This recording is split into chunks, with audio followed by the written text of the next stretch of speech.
Let's take a look at this question now. In this case, we have a momentum question. Two identical uniform small spheres of this one, A and B, each of mass m, are moving towards each other. One of them is speed u and one of them is ku. So it means that with this one, I want to find out the coefficient restitution, knowing that after collision, B is about to rest. So for coefficient of restitution E, I need to find out relative speed before and after the collision. So for the first case scenario, we first have to find out the conservation of momentum thingy to be used here so that I can find out the uh, the final velocity of A so that I can find out the relative speed.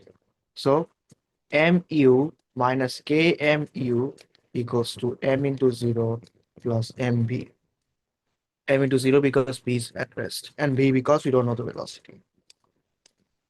M gets cancelled out, so b equals to u into 1 minus k.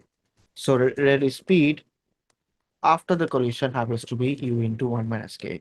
Because b has no velocity, the relative speed is just that, difference in speed. Now, here's the problem though. If I want this expression to be positive, because we all know from the case that we should all know that that the restitution coefficient is happening to be between 0 and 1. Now, how does it help us in this case? It means that this numerator has to be 1. I mean, this numerator has to be positive, denominator has to be positive. All right. How does this help us in this case? Well, if the numerator has to be something that k is greater than 1, then it means that this value will have to be negative. However, we know that relative speed has to be positive just so that we can put this in the E there. So if I put out the minus and then write down k minus 1, then actually what's happening here is that this is my difference in speed, right? Difference is speed. Difference, nothing else. Relative speed. I just want a difference value, not the magnitude. Because the speed, obviously, we don't even need to care about whether it's difference or whatever or not. So it means that my actual difference, which is my modulus of this one, is supposed to be u into k minus 1. So this is one case. And for before case, because they're moving in same direction, if they're moving in same direction, we want to add the velocities together. So we actually have change in difference in speed before happens to be u plus ku or u into k plus 1.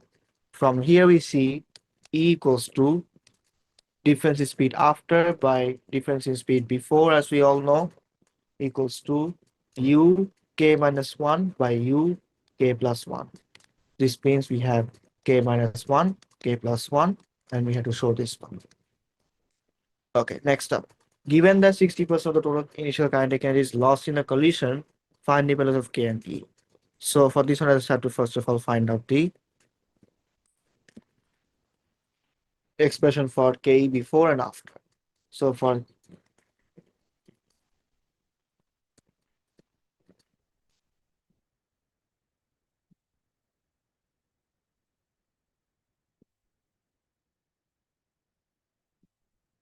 k before, I have to write down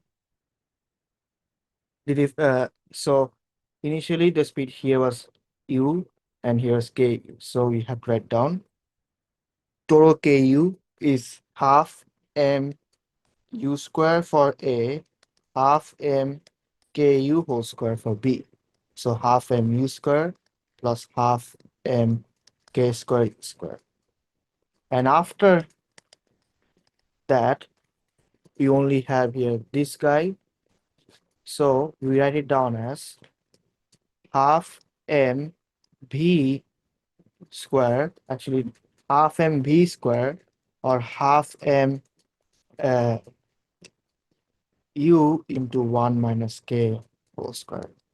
So we have half m u square 1 minus k whole square or half m u square 1 or actually I can write it down in either way, k square minus 2k plus 1. Now, because we have lost 60% of the initial ke, this is my ke initial. Because we have lost 60%, we have remaining 40%. 40% is this one. So 60% is lost. What?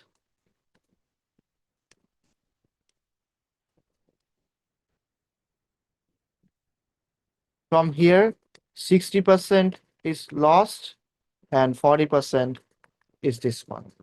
So it means that what I have to do is I need to find out 40% of this guy so that, I mean, 40% of this guy for which 40% of this guy equals to this one. So it means that 4/10 into half of m, I can also take m common, m, in fact, I can also take u common, u square common, k, I mean 1 plus k square. This equals to half mu square, k square minus 2k plus 1. Now, this equals to 2, 5. So we have these two get cancelled out as well. 1 by 5, 1 plus k square equals to half k square minus 2k plus 1. Now, simplify things further, we get here 2 plus 2k square equals to 5k square minus 10k plus 2, 5k square minus 10k. No, it's not 2 is 5. Uh, we get here, and also it's not 5k square, it's actually 3k square, 5 minus 2, 3, and then 5 minus 2, 3 equal to 0. Now do middle term breakdown. 3 times 3, 9, minus 9 times minus 1 equals to 9, minus 9 minus 1 equals to 10. So we have to write down here things like this. 3k square minus 9k minus k plus 3 equal to 0. So 3k, k minus 3 minus 1k minus 3 equal to 0. K minus 3, 3k minus 1. K equals to 3, k equals to 1 by 3. Now, which one should I deal with? Because I have two values. Now, you have to keep in mind that once you get a quadratic equation in both in this case, if you actually put any one of, I mean, you will actually become more confused sometimes, which happened to me almost twice. Almost twice before while I was doing some random math. Um, what happened is that if you get quadratic and you get two solutions, you might end up just not realizing where it could be wrong, especially if you get something like this, which actually could be valid. But you need to look everything throughout above. Go back here or whatever and see wherever you feel like one of the case could be wrong. And you look at it here. You see, I want this k to be between 0 and 1. And if I want to do that, and in this case, I have to make sure that in both cases, k must be positive, actually greater than 1. So in this case, it means that 1/3. If I put 1/3 here, I'm going to get here e negative, which cannot be the case. We cannot have negative value of e because both the differences are positive. Coefficient also has to be positive. So in this case, what I have to do is that I have to write it down like this.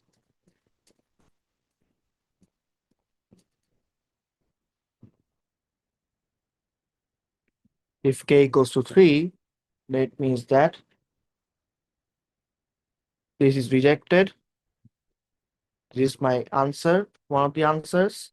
And the other answer is e equals to k minus 3 minus 1, 3 plus 1.